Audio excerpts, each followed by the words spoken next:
What about throwing this in the job or throwing that in the job at no additional Oh, cost? You know the how old people are trying to save money.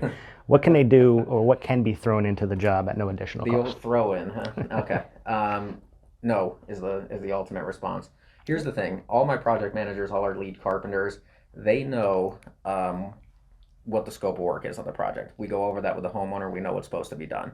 Now, that being said, if my guys are walking through the house and they're touching up paint and there's a spot that your daughter spilled grape juice on the wall Right. and you ask them to touch it up, that's not a major thing.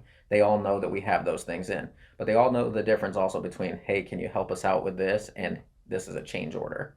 So we'll discuss change orders a little bit later, I think. But the big thing is just making sure that we're all staying transparent and open with each other. The customers and us, the contractor, know what we're there for. The scope of work is what we're there for, and so we'll do what we can to help on those things. But ultimately, no would be the answer to the question. Okay.